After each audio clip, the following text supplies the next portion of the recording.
બાલ વાટિકામાં સ્ટડી કરું છું. મારી શાળાનું નામ છે શ્રી રાજારામ મોહરે પ્રાથમિક શાળા નંબર 94 પીએમસી ગુજરાત. મિત્રો, હું તમને સરસ મજાની વાર્તા કહીશ.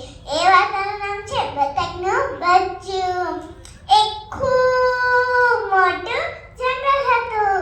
જંગલની અંદર તો બતકની સાથે એમનો પરિવાર રહેતો હતો. બતકનું બચ્ચું થોડું મોટું થયું ત્યારે તો એના મમ્મી એને નદી પાસે લઈ જાય છે. નદીની અંદર તો વહાણો તરતા હતા. નાની મોટી માછલીઓ હતી, કાચબાઓ હતા અને મગરમચ્છ હતા. પછી તેના મમ્મી કહે છે કે ચાલ ચાલ તને તરતા શીખવું. પણ બચ્ચું કહે છે ના ના ના ના ના ના ના ના. એ કોણ તરે? કોણ ઠંડા ઠંડા પાણીમાં પડે? કોણ? હું તો નહીં નાવ, હું તો નહીં તરું. તો એમના મમ્મીને લાગ્યું કે નદીમાં પાણી વધારે છે એટલે બચ્ચાને ડર લાગતો હશે. પછી તેના મમ્મીને તળાવ પાસે લઈ ગયા. તળાવની અંદર તો કમળના ફૂલ, શિંગોડાના વેલા, નાની મોટી માછલીઓ હતી, દેડકાઓ હતા અને કાચબાઓ હતા. પછી તેના મમ્મી કહે છે કે ચાલ ચાલ તને તરતા શીખવું. પણ બચ્ચું કહે છે ના ના ના ના ના ના. એ કોણ તરે? કોણ ઠંડા ઠંડા પાણીમાં પડે? કોણ? હું તો નહીં નાવ, હું તો નહીં તરું. તો એમના મમ્મીને લાગ્યું કે તળાવમાં પાણી વધારે છે એટલે બચ્ચાને ડર લાગતો હશે. પછી તેના મમ્મીને ખાબોચિયા પાસે લઈ ગયા. ખાબોચિયાની અંદર થોડું ઊંધું પાણી અને ઘણો બધો કાદવ. એની અંદર નાના નાના અળસિયા ફરતા હતા અને નાના નાના દેડકાઓ હતા. પછી તેના મમ્મી કહે છે કે ચાલ ચાલ તને તરતા શીખવું.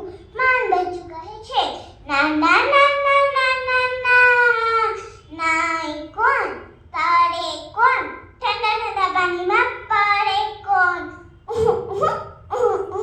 હું તો નહીં નાવ, હું તો નહીં તરું. તો એમના મમ્મીને લાગ્યું, મમ્મી તો વિચારવા લાગ્યા કે બતકના બચ્ચા તરે નહીં તે કેમ ચાલે? મરઘીના બચ્ચા ચાલે, ચકલીના બચ્ચા ઉડે અને બતકના બચ્ચા તો તરે જ.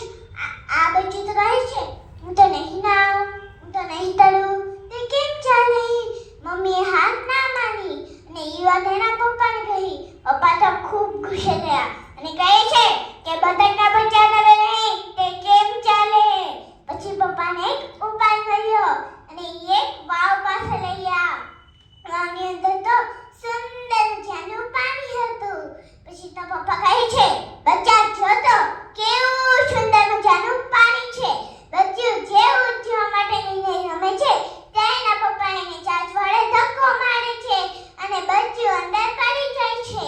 બચ્ચું બચવા માટે પગ હલાવે, પાંખો ફફડાવે અને ધીમે ધીમે ઉપર આવ્યું અને બચ્ચું તરતા શીખી ગયું અને ગીત ગાવા લાગ્યું. ઠંડા ઠંડા પાણીમાં પડવાની મજા, ઠંડા ઠંડા પાણીમાં નાહવાની મજા, ઠંડા ઠંડા પાણીમાં તરવાની મજા. પછી તેના મમ્મીને ખાબોચિયા પાસે, તળાવ પાસે, નદી પાસે લઈ ગયા. એમાં પણ બચ્ચાને તરવાની ખૂબ મજા પડી. ત્યાં સુધીમાં તો એના પપ્પા આવ્યા અને કહે છે શાબાશ શાબાશ, તું તો તરતા શીખી ગયું. અને એના મમ્મી પપ્પા ખુશ થાય છે. મિત્રો, આ વાર્તામાંથી આપણે એ શીખ મળે